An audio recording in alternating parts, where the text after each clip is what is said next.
Price Lord. கர்த்தர் நல்லவர், அவர் கிருபை என்றும் உள்ளது. இந்த காலை பொழுதிலே கர்த்தராகிய இயேசு கிறிஸ்துவின் நாமத்தினாலே உங்களை சந்திப்பதில் மிகுந்த சந்தோஷம். கர்த்தருடைய நாமம் மாத்திரம் மகிமைப்படுவதாக. கிறிஸ்து இயேசுவினுடைய உயிர்த்தெழுதலின் நினைவுகளில் கடந்து வந்து கொண்டு இருக்கக்கூடிய ஒவ்வொரு என் அன்பு கிறிஸ்துவ சகோதர சகோதரிகளுக்கு கிறிஸ்து இயேசுவின் உயிர்த்தெழுதலின் நல்வாழ்த்துக்கள். 1 கொரிந்தியர் 15ஆம் அதிகாரம் 55ஆம் வசனத்திலே பவுல் இப்படியாய் சொல்லுகிறார்: மரணமே உன் கூர் எங்கே, பாதாளமே உன் ஜெயம் எங்கே? மரணமே உன் கூர் எங்கே, பாதாளமே உன் ஜெயம் எங்கே? இது ஏதோ பயத்திலையோ அல்லது கல்லறையில் போய் கடைசி நேரத்தில் நின்று மனிதனே மண்ணாக இருக்கிறாய், மண்ணுக்கு திரும்புவாய் என்று சொல்லி அழக்கூடிய ஒரு பாடலாகவோ இது இல்லை. ஆமாங்க, வெற்றி சிறந்த கிறிஸ்துவை, மரணத்தை ஜெயமாய் விழுங்கின கிறிஸ்துவை பெருமையாய் எண்ணி உண்மையான ஹீரோவாகிய இயேசு கிறிஸ்துவினுடைய உயிர்த்தெழுதலின் முழு சாராம்சத்தையும் முழுமையாய் பெற்றுக்கொண்ட பவுல் மிக தெளிவாக கேட்கிறார்: மரணமே உன் கூர் எங்கே, பாதாளமே உன் ஜெயம் எங்கே? சொல்லுப்பா. ஆமாங்க, இந்த உலகத்தில் கிறிஸ்துவை அறியாதவர்களும் கிறிஸ்துவை அறிந்து விசுவாசத்தில் குலைச்சல் உள்ளவர்களும் மரணத்தை கண்டு பயப்படக்கூடிய சூழ்நிலையில் இருக்கிறார்கள். ஆனால் உண்மையான ஜெயம் என்னவென்றால், மரணத்தை ஜீவனின் அதிபதியானவர் முற்றிலுமாய் ஜெயித்தார். பிசாசு செய்யக்கூடாத ஒரு தப்பான வேலையை செஞ்சுட்டு கதறான். என்ன தெரியுங்களா? உயிரை கொடுக்கக்கூடிய வல்லமையுள்ள, படைப்பின் அதிகாரமுள்ள, படைப்பின் அதிபதியை, உயிருள்ள ஜீவனுள்ள தேவனை, ஜீவனுடைய அதிபதியை மரணத்தின் மூலமாய் கொன்று விடலாம் என்று முட்டாள்தனமான கணக்கிட்டு மாட்டிக்கொண்டான். சிலுவையில் மாட்டினாரை வச்சு செஞ்சிடலாம், அடித்து முடிச்சிட்டோம், கதையை முடிச்சிட்டோம்னு கொண்டாடி கொண்டிருந்த பிசாசுக்கு அவர் மறுபடியும் உயிரோடு எழுந்துட்டு, நான் வந்துட்டேன், எனக்கு மரணம் இல்லை அப்படின்னு ஜெயமாய் மரணத்தை விழுங்கி உயிரோடு எழுந்தவர். படைத்தவரையே எப்படிங்க கொல்ல முடியும்? மரணமே ஒரு கிடையாது. அதான் சிலுவையில் தெளிவாக சொல்கிறாரு: பிதாவே, என் ஆவியை உமது கையில் ஒப்படைக்கிறேன். யாராலையும் அப்படி சொல்ல முடியாது, எந்த மனிதனாலும் அப்படி சொல்ல முடியாது. பாவம் அறியாத அந்த ஆட்டுக்குட்டியானவர், பரிசுத்தமாய் பிறந்த ஆட்டுக்குட்டியானவர் மரணத்தை ருசி பார்க்க தயாரானார். இந்த மரணம் தான் தகப்பனிடத்திலிருந்து என் அன்பு சகோதர சகோதரிகளே, என் பிள்ளைகளை பிரிக்கிறது. இனி இது தடையாக இருக்கக்கூடாது. மரணத்தை கண்டு ஏசப்பாக்கு முதல்ல நம்ம பயப்படுறதே பிடிக்காது.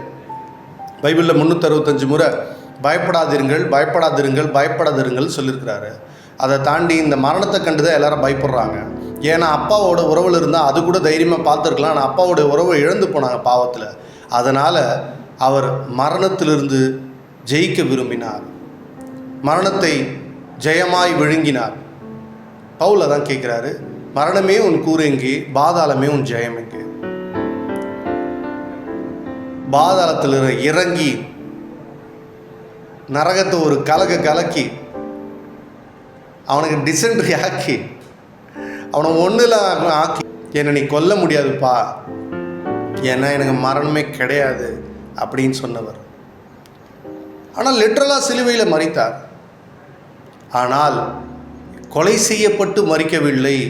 பிதாவே, என் ஆவியை உமது கையில் ஒப்படைக்கிறேன் என்று சொல்லி மரித்தார். இங்கே தாங்க அந்த மரணமே உன் கூர் எங்கே, பாதாளமே உன் ஜெயம் எங்கே? அடித்து முடிக்கவே முடியாதவர் அத்தனை அடி அடித்த எல்லார் முகத்திலும் கறி பூசுறாரு. உங்களால் என்னை கொல்ல முடியாதுப்பா, புரிஞ்சுக்கோங்க, நான் ரத்தம் சிந்த வந்தேன், ரத்தம் சிந்திட்டேன், எங்கள் அப்பாகிட்ட நான் உயிரை கொடுத்தா தான் நான் போக முடியும். நீங்கள் இன்னும் எவ்வளோ அடித்தாலும் நான் சாக மாட்டேன். எந்த ஒரு மனிதனாலும் தாங்க முடியாத ஒரு வேதனையை நமக்காக அவர் சுமந்து தீர்த்தார். அவர் உடலில் காயங்கள் இல்லாத இடங்களே இல்லை அப்படின்னு வேத ஆராய்ச்சியாளர்கள் சொல்கிறாங்க. மனித உருவே இல்லாமல் அடித்து போடப்பட்டார். அவரை பார்த்தவர்கள் எல்லாரும் உதட்டை பிதுக்கி தலையை சாய்த்து, இது மனுஷனா மிருகமா, அடையாளம் தெரியலையே என்ற அளவுக்கு அவர் அடித்து போட்டார், ஒப்பு கொடுத்தார். வாக்குத்தத்தம் பண்ணினவர் உண்மையுள்ளவரும் அதை நிறைவேற்ற வல்லவருமாக இருக்கிறார். வாக்குத்தத்தம் பண்ணினவர் மாறிடார், வாக்குத்தத்தம் நிறைவேற்றுவார். அப்போது இந்த சிலுவையின் மூலமாய் சிலுவையை பார்க்கும் பொழுது அது ஒரு தோல்வியின் அடையாளமாக தோன்றுகிறது.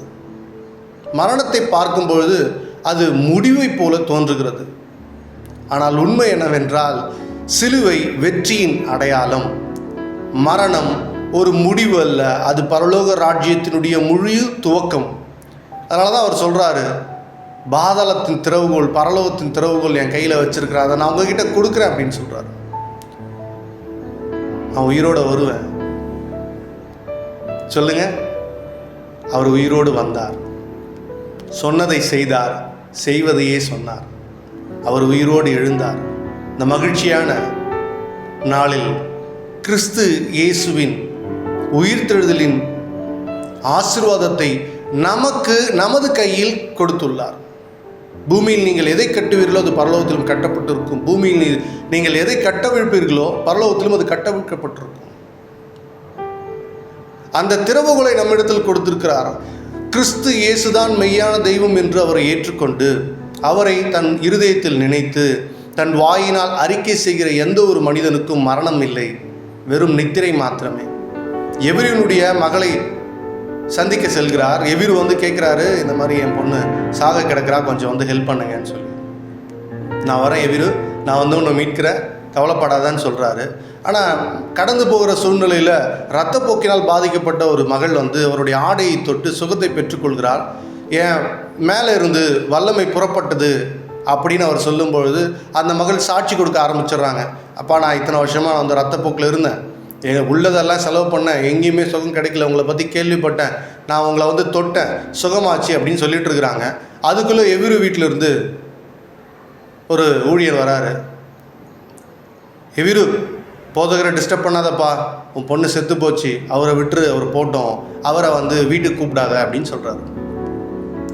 எவிரு வாயை திறக்கிறதுக்கு முன்னாடி ஏசப்பா வேகமாக திரும்பி அந்த பக்கம் பார்த்து சொல்கிறாரு, எவிரு, இதை பாரு, நான் கமிட்மெண்ட் கொடுத்துட்டேன், நான் வரேன், நான் சுகத்தை கொடுக்குறேன்ட்டு.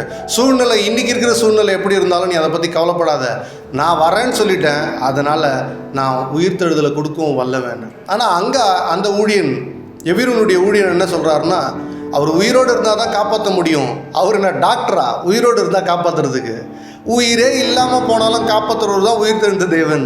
அப்போ எப்பேற்பட்ட தேவனை நாம் பெற்றிருக்கிறோன்னு பாருங்கள். அவர் அங்கேருந்து நேராக போகிறார், எவிரு வீட்டில் இருக்கக்கூடியவங்கள போய் பார்க்குறாரு. அங்கே எல்லோரும் அழகிறாங்க. ஏம்மா அழுகுறீங்க? குழந்தை தூங்கிட்டு இருக்குன்றாரு. அவங்க குழந்தை செத்துச்சுன்றாங்க. இல்லை தூங்கிட்டு இருக்குன்றாரு. அழகிறவங்களாம் வெளியே அனுப்பிச்சிட்டாரு. விசுவாச குலைச்சல் இருப்பவர்கள் வெளியே அனுப்புகிறாரு. உள்ளே போகிறாரு, மகளை எழுப்புறாரு. பிசாசு என்ன பண்ணுறான், லேட்டாக வந்துட்டே ஜீசஸ், என்ன நீ டைமிங் சரியில்லையே, ரைமிங் சரியில்லையே, சொல்லி முடிச்சிட்டேன், பொண்ணு செத்து போச்சு, இப்போ வந்தால் என்ன பண்ணோம், இவ்வளோ தூரம் விசுவாசத்தை மக்களுக்குள்ளே புகுத்திட்டீங்க, எவிரு வேறு நம்பிட்டு இருக்கான், நீங்கள் ஏதாவது பண்ணுவீங்கன்னு, நீங்கள் எப்படி லேட்டாக வந்துட்டீங்களே, பொண்ணு கதையை முடிச்சிட்டேன் அப்படின்னு சொல்கிறான். தலிதாகும், சிறுமியே எழுந்துருன்னு சொல்கிறாரு. அவர் வாயிலிருந்து வார்த்தை புறப்பட்டு விட்டால் அது ஒரு கவனன்ட், அது ஒரு உண்மையுள்ள சத்தியமுள்ள வார்த்தைகள். அது புறப்பட்ட நிமிடத்திலே அதை செய்து முடித்து ஆகிவிட்டது என்பது அர்த்தமாக இருக்கிறது. அந்த கவனன்ட், அந்த உடன்படிக்கை, அந்த வார்த்தை, அந்த சத்தியம், மகளே எழுந்துரு என்று சொன்ன மாத்திரத்தில் படுத்துட்டு காலாட்டிட்டு இருந்த பிசாசு ஜன்னல் வழியாக பிச்சு கட்டிட்டு ஜன்னலை உடச்சிட்டு ஓடுறான். ஏன்? அவருடைய வார்த்தைக்கு அத்தனை பெரிய வல்லமை உண்டு. எனவே உங்கள் சூழ்நிலை எப்படின்னா இருக்கட்டும், ஏன் செத்தே கூட போயிருக்கட்டும், உங்கள் சூழ்நிலை, உங்கள் பிரச்சனைகள் செத்தே போச்சு, இதுக்கு மேலே அதுலேருந்து எதுவுமே வராது, எல்லாம் முடிஞ்சிச்சுன்னு நீங்கள் நினச்சிங்கன்னா, மரணமே உன் கூர் எங்கே, பாதாளமே உன் ஜெயம் எங்கேன்னு கேட்கிற கர்த்தருடைய பிள்ளைகளாக நாம் இருக்கிறோம் என்பதை மறந்து விடாதீர்கள். ஒருவேளை உங்களுக்கு நெருக்கமான, உங்கள் அன்புக்கு பிரியமான அநேகரை நீங்கள் எழுந்திருக்கலாம். அவர்களை இந்த பூமியிலிருந்து இழப்பது கூட பெருசு இல்லை.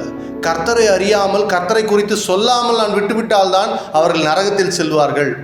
கர்த்தரை நான் அறிவித்திருந்தால் அவர்கள் ஒன்றான மெய் தெய்வமாகிய உம்மையும் நீர் அனுப்பினவராகிய இயேசு கிறிஸ்துவையும் அறிவதே நித்திய ஜீவன் என்பதை அறிந்து கொண்டு மெய் தெய்வன் கிறிஸ்து மாத்திரமே திரியே தேவன் மாத்திரமே என்று அவர்கள் தங்கள் இருதயத்தில் நம்பி வாயினால் அதை அறிக்கை செய்து சாட்சிக்குரிய வாழ்க்கையை வாழ்ந்திருந்தால் நிச்சயமாக அவர்களுக்கு மரணம் கிடையாது, நித்திரை மாத்திரமே. ஏனெனில் மரணம் பரலோகத்திற்கான பயணத்தின் ஆரம்பமாக இருக்கிறது. அது ஒரு டோர்வே. அந்த கதவை திறந்தா, மரணன்ற கதவை திறந்தா அங்கே எண்டு கார்டு இல்லை, அங்கேருந்து தான் ஸ்டார்டிங் பாயிண்டே இருக்குது. எனவே கிறிஸ்து இயேசு உயிர்த்தெழுந்தார்.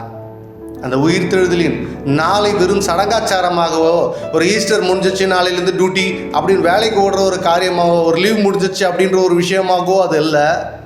அவர் உண்மையாகவே உயிர்த்தெழுந்தார். ஆமென். அவர் உண்மையாகவே உயிர்த்தெழுந்தார். அந்த உயிர்த்தெழுதலின் வல்லமையின் அதிகாரத்தை நம்மிடத்தில் கொடுத்திருக்கிறார். நரகத்தை ஜெயமாய் விழுங்கி ஜீவனோடு எழுந்த நல்ல தகப்பன் அவர். எனவே மரணத்தை குறித்து பயப்படுறவன் கிறிஸ்துவனே இல்லை. ஐயோ மரணம் வந்துருமோ அப்படின்னு பயப்பட வேண்டிய அவசியம் நமக்கு இல்லை. நாம் கிறிஸ்துவுடையவர்கள், நாம் கிறிஸ்தவர்கள். கிறிஸ்து நமக்குள் வாசம் செய்கிறார், நாம் அவருடைய ஆலயமாக இருக்கிறோம். நமக்கு மரணம் இல்லை, நித்திரை உண்டு. ஆனால் கண்ணை மூடின அடுத்த நிமிஷம் பரலோகத்தில் கண்ணை திறப்போம். அதுதான் உண்மையான விசுவாசம். கிறிஸ்துவன் என்று சொன்னால் மரணத்தை கொண்டாட வேண்டும். கிறிஸ்தவன் என்று சொன்னால் மரணத்தை கண்டு கலங்க வேண்டியதல்ல, மரணத்தை கொண்டாட வேண்டும். அப்படிப்பட்ட நல்ல தகப்பன். அவர் எதுவும் வார்த்தையில் சொல்லிட்டு அப்படியே முடிச்சிடல. வார்த்தை மனுவுராய் வந்து மனிதனாய் பிறந்து பாவமில்லாத மனிதனாய் வாழ்ந்து நம்முடைய பாவங்கள், சாபங்கள், தரித்திரங்கள், வியாதிகள், நோய்கள், இல்லாமைகள், இயலாமைகள் எல்லாவற்றையும் சிலுவிலே அவர் சுமந்து தீர்த்து அவருடைய உயிர்த்தெழுதலின் வல்லமையை நமக்கு கொடுத்து அவருடைய ஆசீர்வாதத்தை, அவருடைய ஐஸ்வர்யத்தை, அவருடைய வல்லமையை, அவருடைய நற்குணங்களை, அவருடைய சுகமளிக்கும் வல்லமையை, அவருடைய விடுதலை அளிக்கும் வல்லமையை நமக்கு கொடுத்திருக்கிறார். பரலோகத்தின் திறவுகோலை நம்மிடத்தில் கொடுத்திருக்கிறார். அதை நாம் பயன்படுத்த வேண்டும். எல்லாரும் சொல்லுங்க, பரலோகத்தின் திறவுகோல் என்னிடத்தில் இருக்கிறது, பாதாளத்தின் திறவுகோல் என்னிடத்தில் இருக்கிறது. நான் மரிப்பதில்லை. இங்கே போனால் அந்த சாவியை போட்டு நான் திறந்து மறுபடியும் பரலோகத்துக்கு கிளம்பி போயிட்டே இருப்பேன். ஏன்னா என் தேவன் உயிரோடு இருக்கிறார். ஆமென். God bless you. Have a good day.